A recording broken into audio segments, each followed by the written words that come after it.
பொதுமக்களிடையே விழிப்புணர்வை ஏற்படுத்துவதற்கான நோக்கத்தில் ஜெம் ஹாஸ்பிட்டலின் மகப்பேறு மற்றும் மகளிர் புற்றுநோய் மருத்துவர் டாக்டர் டெல்பின் சுப்ரியா பங்கேற்கும் சிறப்பு பேட்டியை தற்போது பார்க்கலாம்.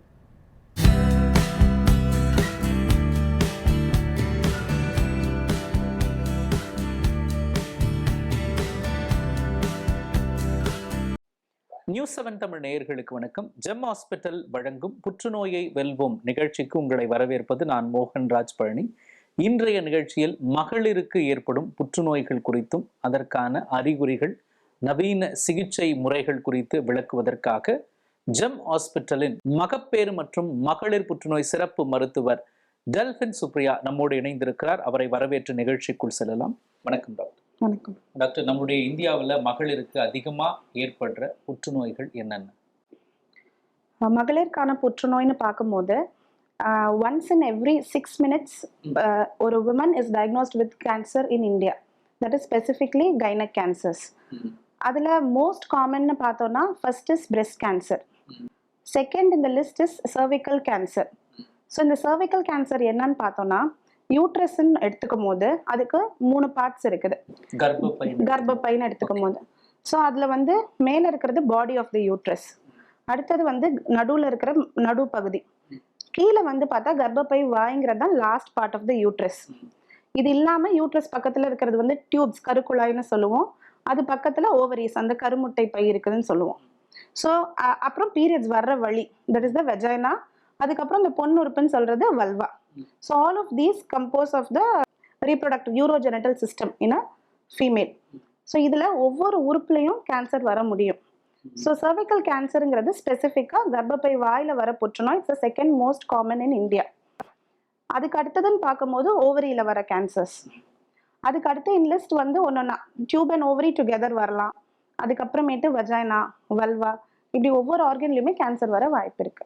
ஓகே, இப்போ நம்ம முதல்ல கர்ப்பப்பை வாய் புற்றுநோய் அப்படின்னு எடுத்துட்டோம்னா அதனுடைய அங்க ஏற்பட்ட புற்றுநோய்க்கான அறிகுறிகள் எப்படி எல்லாம் நமக்கு உணர முடியும்? ஸோ கர்ப்பப்பை வாய் புற்றுநோய்னு பார்க்கும்போது அப்நார்மல் ப்ளீடிங் அதுதான் ஃபர்ஸ்ட் மேனிஃபெஸ்டேஷனாக இருக்கும். அப்நார்மல் ப்ளீடிங்னா பீரியட்ஸ் இல்லாத டைம்ல 2 பீரியட்ஸ்க்கு நடுவில் ப்ளீடிங் வருது. போஸ்ட் மெனோபாசல், அதாவது பீரியட்ஸ் நின்னவங்களுக்கு ப்ளீடிங் வருது. இந்த மாதிரி அப்நார்மல் ப்ளீடிங் இருந்தால். அடுத்தது ஒயிட் டிஸ்சார்ஜ். ஸோ நார்மலாக இருக்கிற டிஸ்சார்ஜை தாண்டி ஒரு ஃபவுல் ஸ்மெல்லோட, இல்லைனா பிளட் ஸ்டெயின்டா, கலர் மாறி ரொம்ப அப்நார்மல் டிஸ்சார்ஜ் இருந்துச்சுனாலும் it's a warning sign. Third abdominal pain, unusual அடி வயிறில் வலிக்கிறது. லாஸ்ட்டாக அட்வான்ஸ்ட் ஸ்டேஜஸில் bone pain, hip pain, lower back pain, இதெல்லாமுமே warning signs of cervical cancer. இப்போ நீங்கள் சொல்கிறது எல்லாமே பெண்களுக்கு சாதாரணமாக ஏற்பட்டது தானே. அதை தாண்டி இது கேன்சருக்கான அறிகுறி அப்படிங்கிறத எப்படி பிரித்து பார்க்குறது டாக்டர்? அதுதான், இப்போ ப்ளீடிங் கம்ப்ளைண்ட்ஸ் அப்படின்னு இருக்கும் போதே ஹார்மோன் இம்பேலன்ஸில் வரக்கூடிய ப்ளீடிங் இஸ் டிஃப்ரெண்ட். இந்த மாதிரி intermenstrual bleeding, post coital bleeding, இதெல்லாம் வரும்போது locally some cause is there அப்படிங்கிறது gynaecologist will know. So any bleeding complaint அதை நம்ம இக்னோர் பண்ணாமல் ஒரு கன்சல்டேஷன் பண்ணிக்கிறது இஸ் பெட்டர். கர்ப்பப்பை புற்றுநோய்க்கு, கர்ப்பப்பை புற்றுநோயோடைய மோஸ்ட் காமன் ஏஜ் குரூப் என்னன்னா reproductive years and older people. So most காமனாக வரது போஸ்ட் மெனோபாசல் விமென்ல வரும். போஸ்ட் மெனோபாசல் இப்போ இந்தியாவில் மெனோபாஸ் ஆகுறது அரௌண்ட் 40 to 50 இயர்ஸ்ல எப்போ வேணாலும் ஆகலாங்க. மெனோபாஸ் அப்படிங்கிறது என்னன்னா 1 year ஃபுல்லாக பீரியட்ஸ் வராமல் இருக்கிறது தான் மெனோபாஸ்.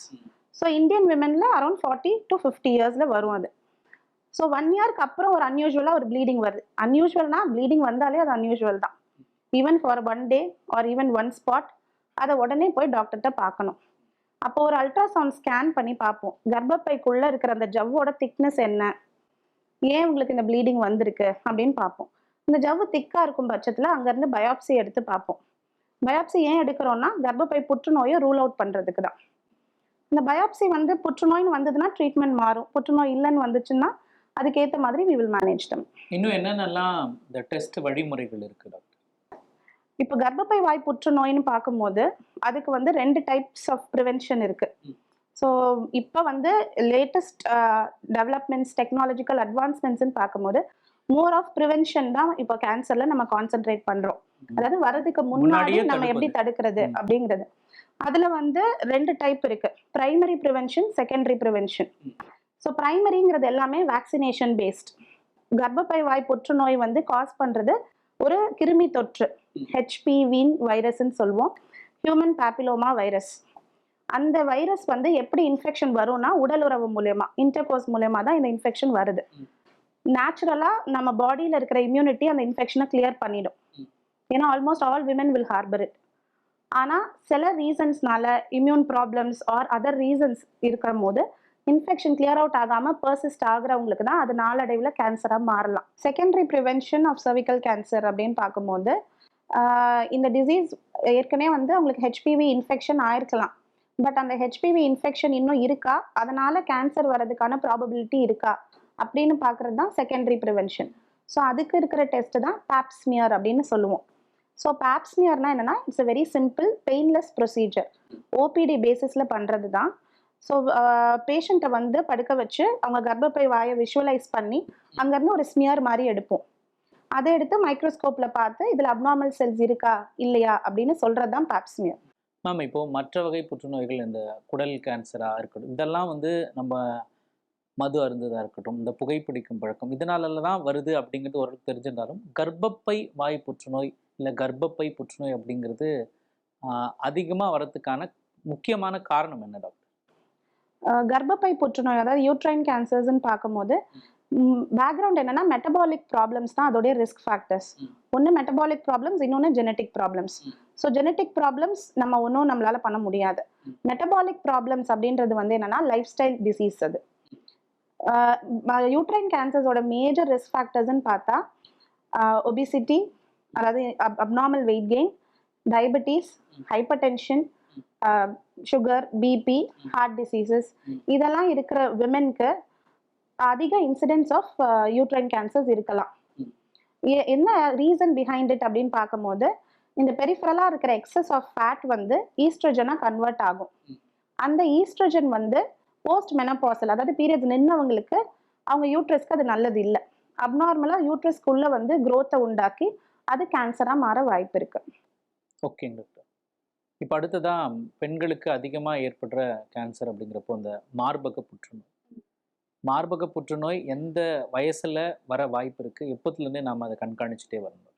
மார்பக புற்றுநோய் வந்து முன்னாடியெல்லாம் we were telling ஒரு 40 years ப்ளஸ்ல தான் வரும் அப்படின்னு சொல்லிட்டு. இப்போ வந்து மார்பக புற்றுநோயோட இன்சிடென்ஸும் அதிகமாயிடுச்சு, அதாவது நம்பர்ஸும் அதிகமாயிடுச்சு, ஏஜும் ரொம்பவே குறைஞ்சிடுச்சு. ஸோ இப்போ வந்து we are seeing patients as early as even in the late 20s and early 30sல கூட நம்ம பார்க்குறோம். ஸோ அந்த ஏஜ் பாரே இல்லாமல் போய்கிட்டு இருக்கு. அதுக்கும் மார்பக புற்றுநோய்க்கும் மோஸ்ட் இம்பார்ட்டன்ட் ரீசன் நம்மளோட லைஃப் ஸ்டைல் தான். ஸோ நம்ம பிசிஓடி, வெயிட் கெயின், இந்த மாதிரி ஹார்மோன் இம்பேலன்ஸ் இருக்கிறது, ப்ளஸ் அதோட life style changes and genetic problems தான் பிரெஸ்ட் கேன்சருக்கும் ரிஸ்க் ஃபேக்டர். அதுவும் ஒரு லைஃப் ஸ்டைல் டிசீஸ் தான். கர்ப்பப்பை வாய் புற்றுநோய், கர்ப்பப்பை புற்றுநோய், மார்பக புற்றுநோய், இதுக்கெல்லாம் இப்போ என்ன மாதிரியான ட்ரீட்மெண்ட்ஸ், எந்த அளவுக்கு அட்வான்ஸ்டாக வந்திருக்கு? ஸோ ஏற்கனவே வந்து இப்போ ஒரு இந்த வருஷத்தோட கேன்சர் டேயோட தீமே வந்து என்னன்னா, united we stand but being unique அப்படிங்கிறது. So unique to each patients needs. இப்போ நீங்கள் கேட்குற மாதிரி நம்ம ஒரு எல்லா கேன்சருக்கும் ஒரே ட்ரீட்மெண்ட் கிடையாது. இப்போ ஜஸ்ட் பிரெஸ்ட் கேன்சர்னு எடுத்துக்கும் போதே ஒரு 5 பேஷண்ட்ஸ் இருக்காங்கன்னா ஒவ்வொருத்தருக்கும் ட்ரீட்மெண்ட் மாறும். எல்லாருக்கும் ஒரே மாடல்ல, எல்லாருக்கும் சர்ஜரி, எல்லாருக்கும் ரேடியேஷன், எல்லாருக்கும் ஒரே கீமோதெரப்பி அப்படின்னு நம்ம பண்றது கிடையாது.